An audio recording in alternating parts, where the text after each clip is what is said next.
Good morning, everyone. Thank you so much for joining us this morning for this presentation as part of Nova Scotia Human Rights Week.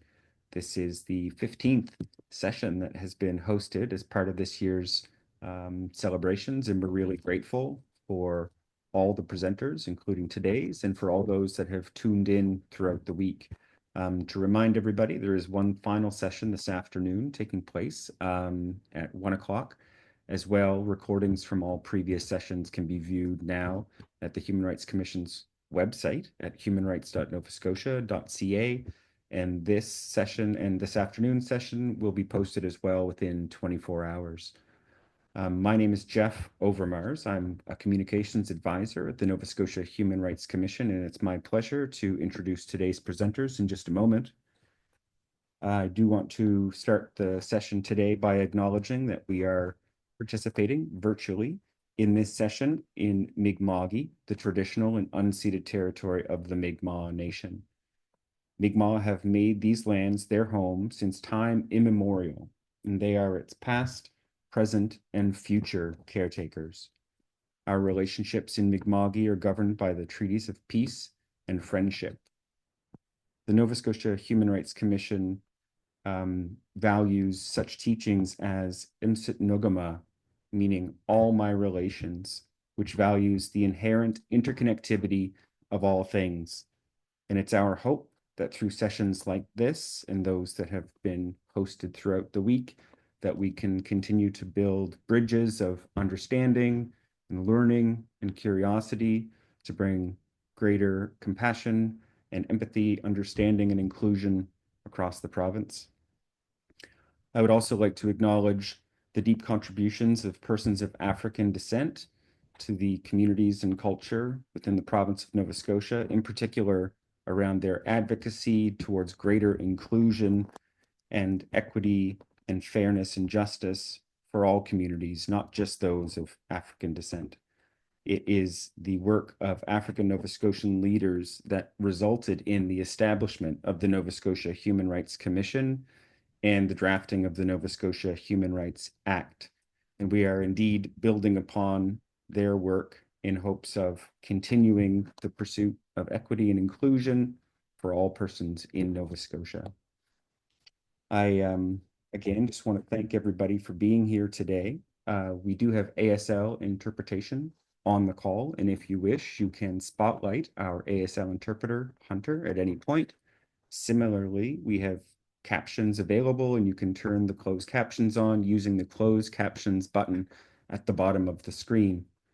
Throughout the presentation, the means of engagement with the presenters would be through the Q&A button at the bottom of the screen. So you can click on that and enter a question in at any point throughout the presentation. However, we will reserve some time at the end for questions. So if something pops into your mind, you can wait, post it at the end, or you can also drop it in at any point, and those questions will be viewable by the presenters at the appropriate time. I just want to remind everybody as well that, yeah, I've already said that this will be recorded and posted later on. So thank you for that.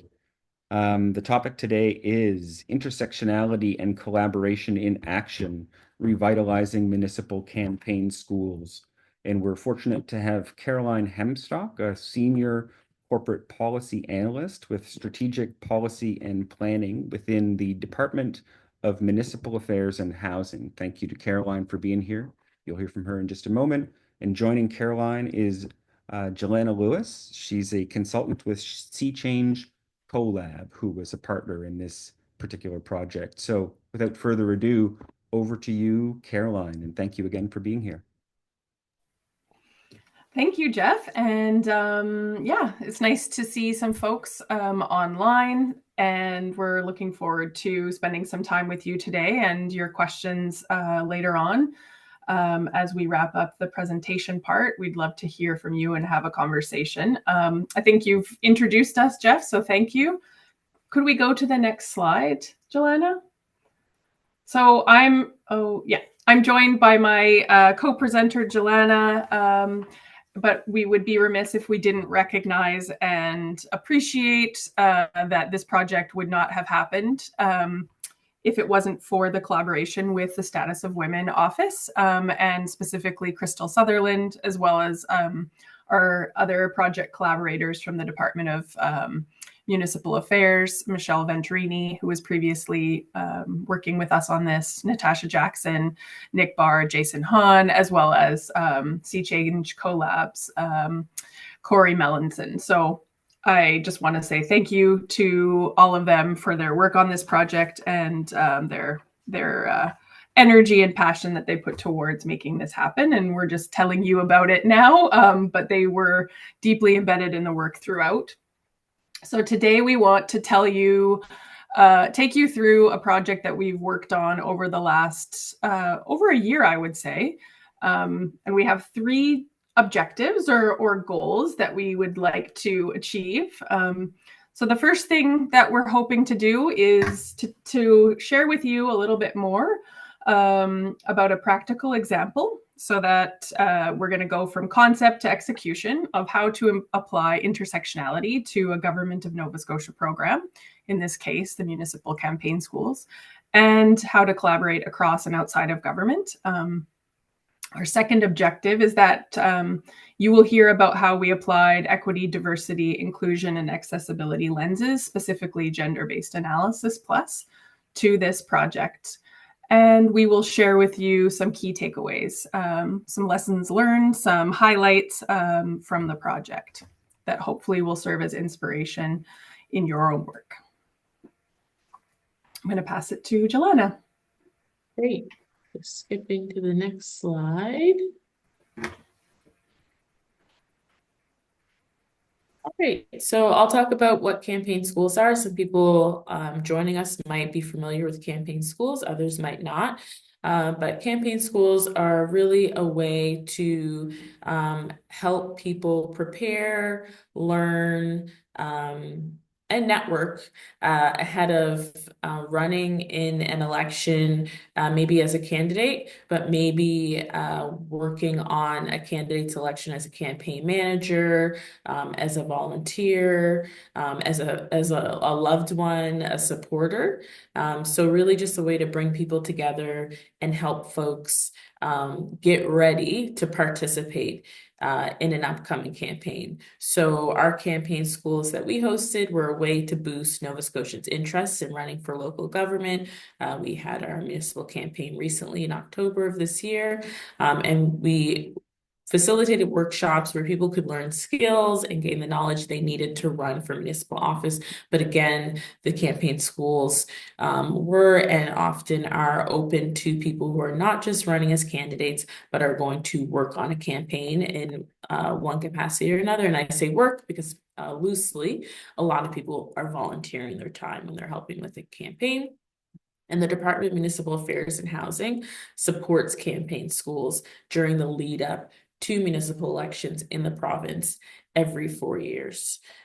So this particular year, I was privileged to work on the campaign schools, but this is something that has happened prior to 2024 and typically ahead of municipal elections happening in the province.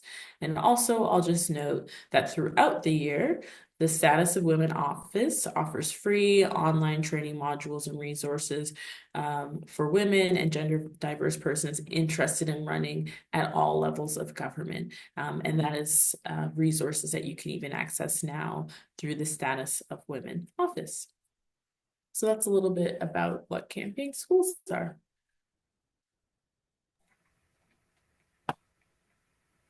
Thanks, Jelena. So in reflecting on Nova Scotia Human Rights Week, I thought it would be important to sort of reflect on how human rights, and particularly the Nova Scotia Human Rights Act, really forms sort of the basis or foundation for inclusive public services. So the Act, the Human Rights Act, speaks to the, prohibiting discrimination in the areas of access to services or facilities and employment. So that sort of legal or legislative framework is really the foundation for thinking about inclusive public services, in this case, those offered by the province.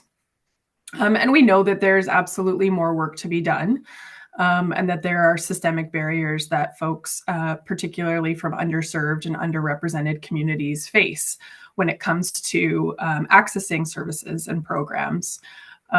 So the Campaign School project was really an opportunity for us to work together to reduce some of those barriers, particularly by creating an opportunity to learn the skills that people need to run for municipal office. So in other words, to reduce barriers for them to be able to access the knowledge and skills they need to be a candidate, to put their name forward, or to support someone in doing that, right? Local government is where a lot of very important decisions get made, and having folks be engaged and active in that process is really important. Next slide, please. Great. And so just some information about what came out of our 2024 Municipal Campaign School. So we had just under 100 folks participate in the workshops. We had 25 speakers and presenters, and we had 92% of the participants felt that the Campaign School workshops met their learning objectives. And then we just have some stats here in terms of participant self-identification. And I should also share that we hosted 3 campaign schools from, I want to say, June 2024 to end of August 2024. And they were all in-person events. And one of them was a hybrid event. So we hosted a campaign school in Truro that was in person, but there was also an option to join virtually online. And then we hosted a campaign school in Shelburne, and we hosted a campaign school in Sydney, Nova Scotia. And just some information about sort of looking at outcomes following the municipal elections across the province. So in 2016, 2 municipal campaigns ago, 28% of council seats were acclaimed. And then in 2024, we saw a small reduction we had 23% of council seats acclaimed compared to 26 or 28% in 2016. So 8 years ago. And then just from what we've heard from folks and how folks have self-identified in the media and on their websites, we know that in 2024, this year, there were 3 African Nova Scotian councillors elected, 1 Indigenous councillor elected in Cape Breton, and 2 female immigrants, 1 from Mexico and the Philippines. So that's the information that we have around folks who've shared with us personally or have shared in the media about how they identify, but we currently have no data or methods to measure from other communities like the 2S LGBTQIA plus community, or candidates and or current counselors living with disabilities. So that is just something that would be great in the future, is to be able to allow folks to more easily self-identify so that we can reach out to those communities and also celebrate folks from those communities who might be a first, a second, a third counselor from their particular community. So I'll just move forward. And Caroline, go ahead. Yeah, so now, this part of our presentation is going to talk about sort of the more nuts and bolts, like practical parts of how we applied gender-based analysis plus or used an intersectional lens on our work. So we're going to share a couple of kind of reflections on those practices. John and I will trade off. We're going to start with how we applied intersectionality to procurement. So that was really this is kind of at the very beginning of the project. And it's the idea here is that by embedding intersectionality at the start, we're weaving that through everything we do. So That's why we wanted to talk about it first. During the development of the project's statement of work, there was really close collaboration between the status of women, the Department of Municipal Affairs, various teams within municipal affairs, so the governance team, our community engagement director, and the policy group to think through, okay, how do we design this well and make sure that we are clear about what we're looking for. So, for example, one requirement for vendors was to have experience working with diverse communities across Nova Scotia. So that was in our statement of work. We wanted to clearly communicate that.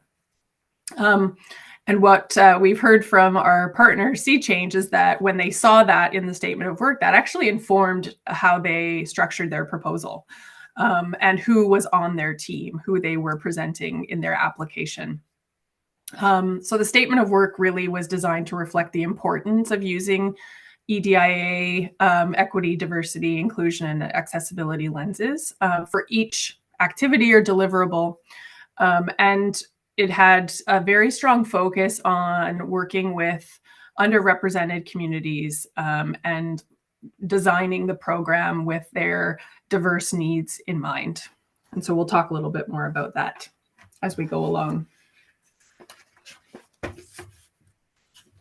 Great. So, and I'll just echo what Caroline shared as the outside non-provincial government partner on this project. Again, it was really great to see that language in ahead of even our first meeting working together. So it was sort of, it allowed myself and Corey Melanson from Sea Change to identify A, excited and interested, and B, we know upfront what the goals and intentions are. We didn't have to sort of read between the lines, or we didn't have to advocate for that after the fact once the contract was awarded to say, oh, we want to bring this lens. We knew ahead of time, even at the application stage, what folks were looking for from the department. And that was really exciting, actually, because it allowed us to say, I think we're the right people for this. And I think we'd be able to do what we already do in our outside work. We'd be able to bring that here to this particular contract. And so then when we think about applying an intersectional lens to format, location, timing, accommodation supports, first, I'll just highlight that the campaign schools were free. They were sort of day-long, half-day events, so no cost to participants, including we tried to pick places that didn't charge for parking as well. So we know sometimes there's no registration fees, but there's costs to arriving and being at a particular location. As I mentioned earlier, we had 3 in-person sessions. One was a hybrid online session. The in-person sessions were really great. People have a lot of questions, and I think there's still a really good place for in-person, but again, hybrid is also in-person, or online options are also important too, because we know people can't get to Shelburne, get to Truro, get to Sydney, even though we sort of chose locations almost across the province. We're still missing a lot of people in between who couldn't make it in person. We chose community venues, fire halls, recreation centers, art centers, looking for places that people might have normally found themselves already attending in their community, so that people might say, oh, I normally go there anyway for events. This isn't a new location for me, or a location that feels maybe overly corporate to attend, and also looking for locations that people might feel comfortable bringing children to if they don't have childcare, or a family member if they have to bring someone with them. Dates and times. So we held all 3 campaign schools on a Saturday during the day. We started around 10 or 10:30 a.m., knowing that some folks would actually have to travel to get there. So there were people who traveled an hour and a half to get there. So we knew if we start at 9 or 8:30 in the morning, that means some people might have to start their morning at 5 a.m. to arrive on time. And we ended around 2:33 p.m. So we didn't want it to be sort of a 9 to 5 event on a Saturday. We did consider other days because Saturdays aren't perfect. Many people work on Saturdays. But when we thought about a weekday, we knew that there were lots of people who might have a hard time taking time off of work to attend. So Saturday, 10 to 2 was sort of what we thought might be the best to capture the most people, knowing there are, of course, people who that time wasn't great for. And then what we did, we sent out a digital form ahead of time, or even at the point of registration. We're asking people questions around inclusion, accessibility supports that they might need. And we also made sure that we asked in a way that it was sort of open-ended, because there might be needs that we don't think about. So rather than tick a box, if you need these things, here's an open space that you can reply to if there's something you need that we're not thinking of. We also included contact information, which was helpful. Caroline was great to communicate directly with people, because sometimes people had questions that need a little more space than just a box on the registration form. And some of the supports that we offered or prepared to offer included American Sign Language, and we also provided childcare honorariums. And so that meant that if someone required childcare to attend, they could fill out a form, very simple form, and then they would receive an e-transfer, I think within 48 hours of the event wrapping up. So there were a few people who took advantage of that. Of course, it was a child-friendly space, but there were some folks who took advantage of the child care honorarium. So that was really great. And also just say that the honorarium was a living wage honorarium as well, just to recognize that childcare is not cheap. So those were just some of the ways that we thought about trying to make the 3 campaign schools as accessible and approachable as possible to as many people as possible, knowing that there were still folks who I'm sure we missed who would have loved to attend, but could not for one reason or another. Jelena, can I add in one piece around the locations? Mm-hmm. Yeah, so there were 3 locations, as you mentioned, Sydney, Truro, and Shelburne. And we were thinking, kind of considering intersectionality and thinking about many different aspects of different communities, people's identities, their needs. Geography is an important aspect of that. And so before I joined the team, I know that conversations were happening around locations, and these locations were throughout the province in different regions. So there was diversity of regions, but also we wanted to be mindful of where resources already existed. So for example, HRM offers campaign schools to support folks who would like to run in their specific municipality, right? So we're thinking about not only geography, but where are their resources? We don't want to overlap, we want to complement, right? And so having the hybrid option also allowed some flexibility and some choice there. It's definitely more of, I think, an art than a science, right? There's no perfect way to do it, but it was just kind of looking at all those factors together and figuring out, okay, where can we support folks the most?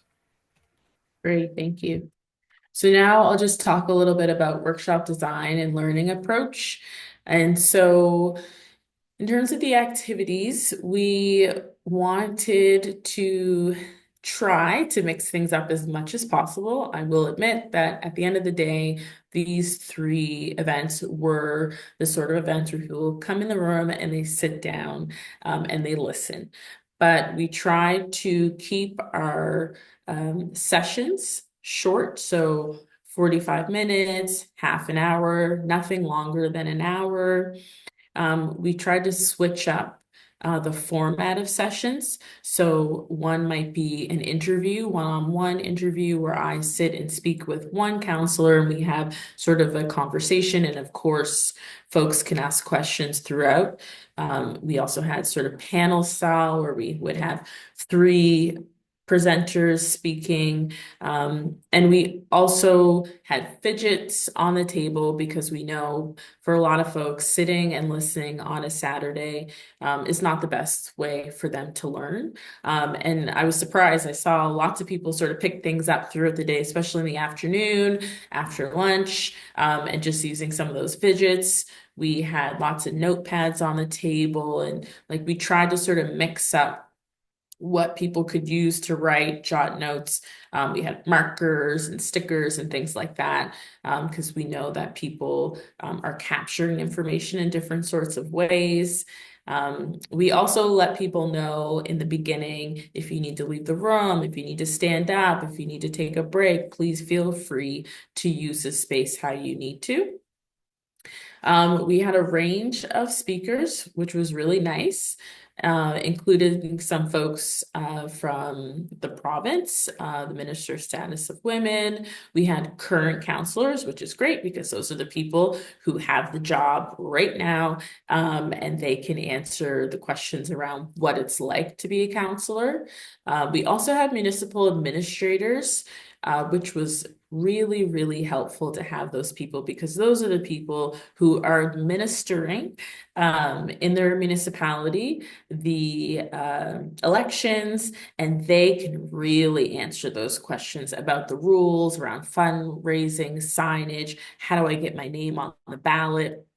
So we invited those folks to speak, and also it was great for candidates to learn who the returning officer was, who their municipal administrators were, because those are often the people you have to reach out to for questions anyway. So it allows people to get to know who those folks are and build relationships with them early on.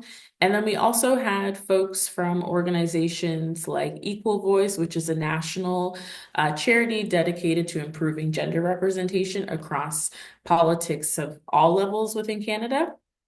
And we had folks for the Nova Scotia Federation of Municipalities, because we wanted to let people know that as a counselor, as a mayor, of course, you'll work with your colleagues within your municipality, but you also might be doing some advocacy work on the national level, on a provincial level. And we also wanted to identify that for many folks, especially the audience we're targeting, people who come from communities that are not well represented in municipal politics, they might be the first person or only person in their community within council as a mayor. And that can be very isolating for folks, especially for folks who are doing this for the first time. So we wanted them to know that you might find understanding, familiarity with the issues you're facing within the Nova Scotia Federation of Municipalities, or maybe the Canadian Federation of Municipalities when you go to those conferences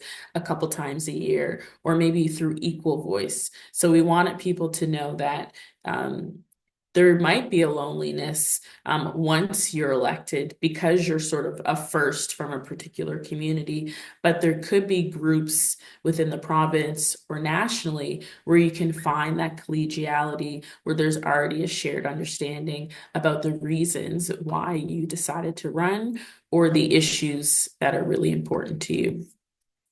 So we tried to create multiple options for learning. There were materials that we printed, like the handbook that's created by the department ahead of every election, that sets out the rules for campaigning and for those who are looking to get their name on the ballot. So we printed that out and we had that ready so that when we're talking about those rules, people can go to them right in the book, make notes, and take it home with them.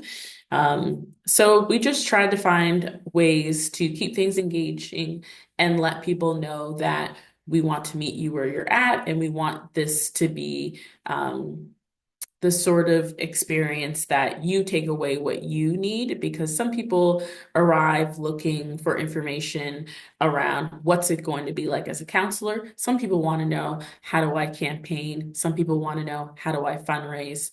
There's a variety of reasons why people show up at campaign schools.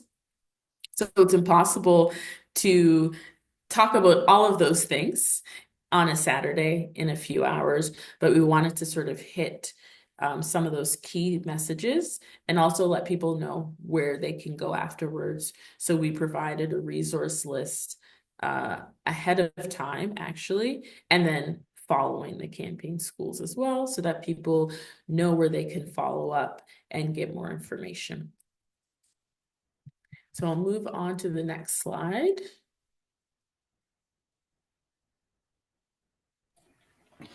I have to say, I was really impressed when working with Sea Change CoLab, because there was such a culture of like kind of continuous improvement. Like every time we do this, we're learning, and so the next one is better. It's more tailored. It's adapted, and so we saw that as things went along. And I can only imagine if there had been 10 sessions of the campaign school, you know, they would have continued to change, evolve. It was very iterative, and very, you know, very responsive to what the participants were sharing. One example was the candidates guide that Municipal Affairs, the province, publishes, was really seen as a go-to resource, and folks had a lot of questions about it. And so the curriculum, the content shifted to include that. And I think that's really important when you're supporting education and building skills, is that you are checking in with the people that you're working with and supporting, and you kind of pivot as you need to. So the last section, kind of the practice section that we're going to talk about, where we've applied intersectionality lenses or gender-based analysis plus, was to our communications and our promotions. Really important area, sets the tone for the project, very similar to procurement. And it is something that we gave a lot of thought to throughout. So both in terms of how we're communicating with the participants, the folks who were interested in participating, who did participate, but also thinking about sort of not just what we said, but how we said it, right? So we used a variety of different tools to support us in that. So for example, on the right-hand side of the screen, you'll see in that like light blue box, you'll see an inset there, and that's a poster of that we designed. And we wanted to make sure that we had multiple ways to reach people. So we know that folks all have different learning styles. They have different accessibility needs. They're in different places too, right? They might be online, they might be at a community center. So we wanted to both be strategic, but also cast a wide net. So we use things like alternative text and image description in our posters. We wanted to make sure that our communication was not harmful, that we used imagery that is representative of the communities that we're seeking to engage with. And, you know, those symbols and icons send very powerful messages. So we were paying attention to that. And we opted to not use images of people in many cases, because it's difficult to find images that include many different folks, right? So we were trying to be mindful of that. There's always room for improvement, of course, but that was on our minds, to represent the communities across Nova Scotia. And as I mentioned before, using different formats, channels. One very powerful and important channel is through grassroots and community networks. So Sea Change helped engage with those folks. We also leveraged the access centers across Nova Scotia through partnership to have posters placed there. Some of our other municipal partners who were working with us on this project distributed the information through the Association of Municipal Administrators. And we were striving to use inclusive and plain language. So really kind of had to, and for me, this was learning always, because we get kind of very deep into the jargon of the work that we do, and it's always a learning to have to communicate, to strive to communicate that in a more inclusive and accessible way. I think that's probably it. Actually, one more note on social media and online communication. So we did use, I'm kind of talked about maybe less traditional methods, or maybe more informal methods like emailing grassroots networks. But we did also use more traditional methods like Facebook ads and social media ads, and things like that. I think overall, my takeaway was that the personal and customized approaches were more effective and more impactful. We saw more responses to that, and there's always work that we could do to increase registration and participation. But that we have to put things in a lot of different mediums in order to meet as many people as we can. Mm-hmm. Great. So now we'll talk a little bit about the feedback we received. So folks, it seemed were overall satisfied with the offerings during the campaign schools.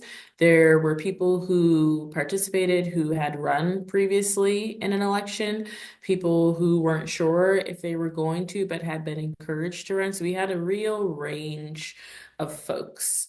And so we got some really great feedback on the childcare support that was offered, which is, I think, super important, because we definitely want to encourage more parents, young parents, caregivers to run. It was great to hear from folks who felt like we encourage young moms to run, which is exciting. People really appreciated the personal stories from counselors, and them sharing their honest experience of what it's been like to be on council, which is really great because oftentimes during elections, people are really focused on campaigning and winning, but not so much on what happens after the fact once I'm elected. So we were really fortunate to have speakers who were quite open about their personal experiences.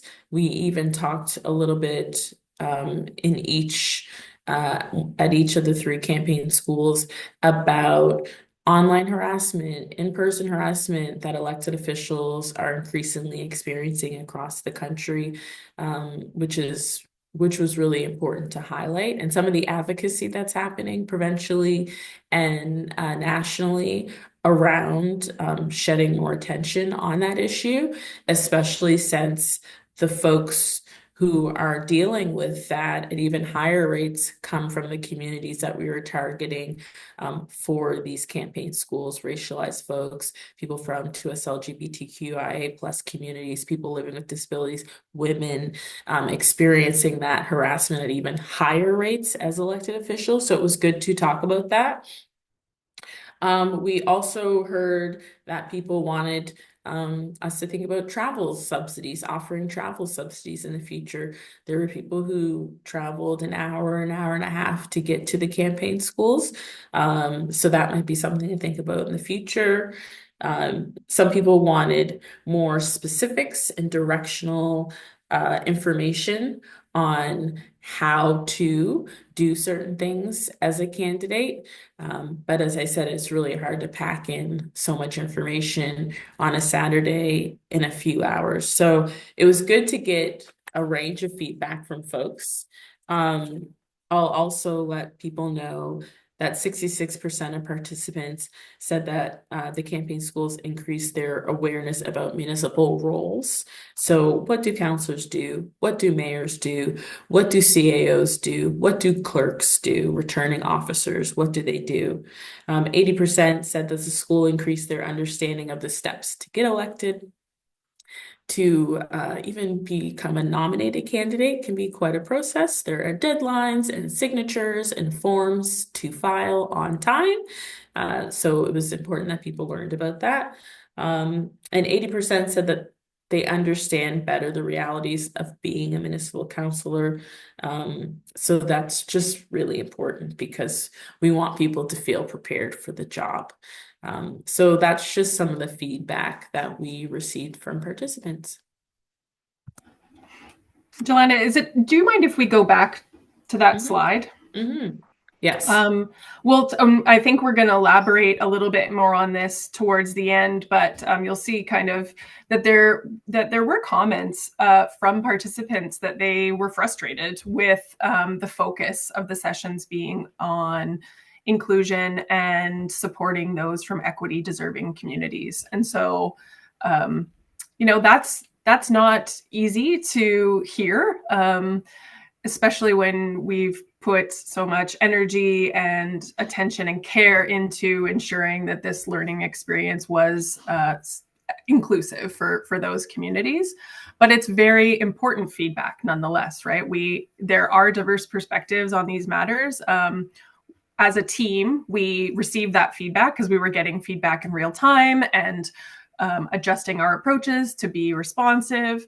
And we checked in with each other, and the consultants shared with us what they'd heard through the feedback surveys and in the sessions. And we went back to our statement of work, right? So going back to that procurement piece and made sure that we all knew we were striving towards the same goal, that supporting underserved and underrepresented communities was absolutely a focal point of this project. And so that was kind of our North Star, right? And so when we receive feedback, it's important, but to know that that is actually within scope for this project, and it's okay for people to have diverse perspectives on that and to not like it. That's also a sign to us that there's more work needed, right? Yeah, thank you for mentioning that. I forgot that we included that in there. And the other thing I'll say is that receiving this sort of feedback, and it happened on more than one occasion, also reminded us that when you're inviting folks from communities that are underrepresented in, let's say, municipal politics, we also want to be aware that it's very easy to create unsafe spaces. So we are fortunate enough not to end up in a situation where folks sort of loudly interrupted and said, there's too much talk around inclusivity and diversity. So luckily that did not happen. But if it had have happened, it probably would have done the exact opposite of what our goal was, which was to encourage diversity in municipal politics. So we also thought we might need to be more specific and be more bold about who we were targeting, so that folks are very well aware up front what to expect if they're attending, and if they're not interested in that, then maybe they don't attend, so we don't end up creating an unsafe space for our targeted audience. So those were just some sort of takeaways and learnings from that feedback that we received. Yeah, thanks for mentioning that, Joanna. Yeah, so now I think we'll get a chance to sort of talk about these guiding questions and our thoughts around them. And maybe I can go first, Caroline, and then you can follow up. So the first question is, what did we enjoy most about the initiative? And for me, I would say, as someone who's Halifax-based and very Halifax-centered, in a way that I'm trying to do better, I really enjoyed working outside of HRM, and going to communities that had said, I'm really glad that you're here hosting the campaign schools in our community. I also enjoyed hearing from a diverse range of current counselors. There were a couple times where we had panelists that were all Black, Indigenous, or people of color on the panel, but they weren't talking about that fact. They were just talking about the work they do. And a couple of people mentioned, like, how nice is it to hear from a BIPOC panel And it's not about them being who their race or their ethnicity or their cultural background. It's about them being elected officials and what that means. And I also really enjoyed helping people better understand the steps needed to get their name on the ballot and to go from thinking about running to being a candidate and to now post-election being an elected official. So those were some of the things I enjoyed most. What about you, Caroline? I mean, there were many aspects of this project that I enjoyed, so it's hard to narrow in on one. I think that the relationships that we cultivated as a team are one of the things that I enjoyed most. I learned a lot in the process, particularly around sort of the communication side of things within the government. And also, what really stands out to me was the importance of kind of being curious and being adaptable throughout. I really enjoyed the fact that we would debrief after each session and kind of try to distill down what we were learning and what was needed for the next. I thought that was kind of like the magic, where the magic was happening. What did I learn? That there's so much to learn, right? And particularly when it comes to municipal elections, I thought I was pretty well versed. And I'm still learning about, all the forms and the candidate guide. So, I learned a lot about the procedure of municipal elections. And I think it gave me a new perspective on how daunting that must be for someone to want to embark on that journey, full stop. And then if you were adding in barriers with regards to identity, race, like systemic barriers, it seems really, really daunting, right? And so I think it's satisfying to be part of trying to make that a little bit better. And I think that's where we're going next, right? Is we've worked together on Sea Change has developed a report. We kind of, again, did a reflective process of, hey, what went well here? What could be improved? And so I'm hopeful that that report and the reflection we've done will serve for the next step. Because municipal elections, fortunately, actually run on a very predictable schedule, right? So they're every 4 years. That gives us 4 years to get better, to keep supporting folks, keep moving the needle. Yeah, and I'll just add some takeaways, some learnings. Hybrid is tricky. Yeah, it's never perfect. And the other thing is that we need campaign schools even outside of election season. And so often people need to have a few years in terms of thinking about themselves as a candidate. So hosting the campaign schools so close to an actual election means you sort of miss out on the people who need months to consider, is this the right timing for me personally, professionally, my family? There's a lot of considerations that go into whether or not you're going to put your name on a ballot. So it would be amazing if the campaign schools happen even outside of that sort of time where people are talking about campaigns. And yeah, where are we going next? I'm always encouraging people to run. So now's a really good time to encourage people to run in 2028 municipal elections. And folks have said in the past, if you really want to encourage someone to run, you have to buy their name domain. Because and then you just, as a gift to a person, especially to some of the women in my life who I know would be excellent candidates who might not perceive themselves that way. Holiday gift, birthday gift, you buy their name domain, and then they have carolinehemstock.ca and they're ready for election season. So yeah, those are just some sort of reflections. And then I think we'll just go through our key takeaways and then have some time for questions. So maybe I'll start with the first one around this project. So EDIA efforts require upfront and different resources, including time, patience, clear communication, and persistence. And I think that's true of many things that I've worked on. Mm-hmm. Yeah, absolutely. Well said. The persistence there, I think, is the persistence and patience, especially when we're working collaboratively. My computer just told me that it's time to shut down, so hopefully that doesn't happen.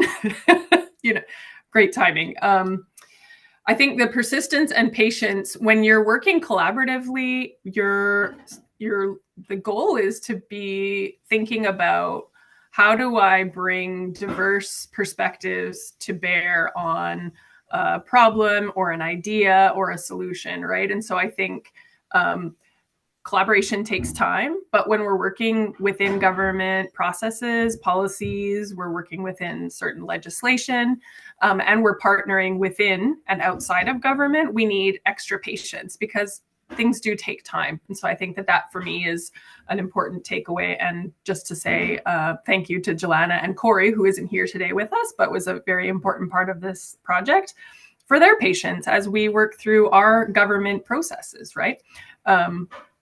There's a lot to be learned from the way that community does things and the knowledge and wisdom that they have. And sometimes I think it's really important for us to be upfront that things take a while, right? When we're working within these government structures, but the end goal is a shared kind of vision. The other thing I would say is that it takes extra resources, I think, to do hybrid sessions well. We did put a lot of thought into that. So I feel that we could probably be proud of our efforts, but there's always more to do. And we heard from participants that some folks really liked hybrid, but there was also some unintended disadvantages of that, right? Like when you're in a room with people and then you also have online, we don't want to be haphazard in that. It needs to be really, really thoughtful. And so that takes more, and resources, I mean, like time, I think is probably the biggest single one, as well as maybe some special technology to make sure that like sound works well, that we have good like ASL integration. Those are things that are definitely doable and solvable. Mm-hmm. And that we put that in the budget, right? Like, because that matters and it's important. Do you want to do the next one, Jelana? Yeah. So as I mentioned, just ongoing engagement to help voters, because that's really the starting place, understand why local government matters. I think especially when we think about municipal politics, they make decisions on so many things that impact our day-to-day lives and services that we can see and that we are closer to our day-to-day lives. So the campaign schools also help sort of understand why local government matters, which is why I think it would be amazing if they happen even outside of campaign season. And just again, the next one, be prepared for a mix of feedback and be prepared to respond to it. We didn't want to necessarily ignore that feedback that we received that I think felt sort of negative, but it helped us sort of understand who our key target audience is and what we need to do to make sure that we're supporting that audience, and making the campaign schools a place where they are encouraged to come, encouraged to participate in, and encouraged to sort of hear themselves participate in and take up some space in. So it was important for us to receive that feedback because in a sense, it almost helped us know that we were sort of on the right track. Yeah. And the last one here on the left side of the screen, you'll see, we talk about one of the key takeaways is if you're doing something differently or doing it for the first time, it might take longer. I think I've kind of covered that in my kind of initial reflections, is that things do take time, especially when we're trying to be innovative, and, you know, inclusion is a process.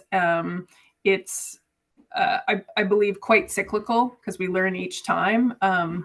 And we need to be sort of prepared for things to take, you know, we have to kind of use a little bit of a project management approach, right? And think about who do we need to get involved? How do we kind of work across the system to move change on some really big systemic barriers?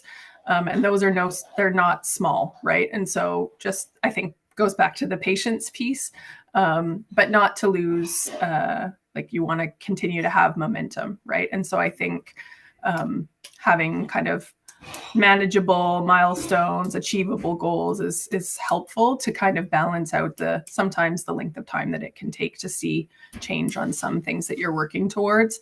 The very cool and exciting thing about municipal elections is that you can see results after the election, right? And at the end of the workshops, Jelana and Corey did a fantastic job of kind of checking in with people's learning, like their knowledge and skills going into the sessions and then afterwards. And you can see what's cool about that is that you can see in real time the difference that you're making. And so even if you're working in systems that do sometimes take longer, there's ways for you to be able to get more real time kind of feedback or a sense of the change that you're making. And that's important. And to kind of bring that up as a team, talk about those things, right? And, you know, I probably should have said this at the beginning, but none of this would have been possible if we weren't thinking about and practicing being a collaborative team. And the diversity around the table was really fundamental to any of the success or positive outcomes that we made, right? We couldn't have done that without people's different learning styles, different lived experiences, different teams that they're part of, different occupations that they practice. I think that was really that was our asset in this project, and working with the status of women, working across the government and outside of the government. And there was also many folks, speakers, who came and volunteered their time that contributed to that mix. How many were there, Jelana? Like 25? Yeah. 25 people they contributed to this project above and beyond their daily work. And so that's huge and really, really important. So I think that's it. Yeah, we're 11:58. I'm going to stop sharing my screen. Yeah. Hopefully we have a few minutes here for questions, if anyone has any. Caroline and Jelana, thank you so much. This was such an excellent presentation. I don't see any questions yet, but maybe as I speak a few words of kind of thanks, folks can drop questions in the Q&A if so. Otherwise, I think when there are no questions, it can also mean that this was just such an informative and inspiring conversation that folks are processing. This is the second time I've had the opportunity to view this presentation. The first was during the provincial government's internal diversity conference. And upon hearing this story, we were really eager to have it shared publicly because of just what a rich illustration it is of how to go about designing a program such as this in a truly inclusive way from the outset. And you've really outlined how that process unfolded and the considerations and learnings that were gleaned throughout. And I think that, to your point, Caroline, around it takes longer often when you're attempting to do things differently and to ensure that new and diverse voices are participants in programs and able to inform their design.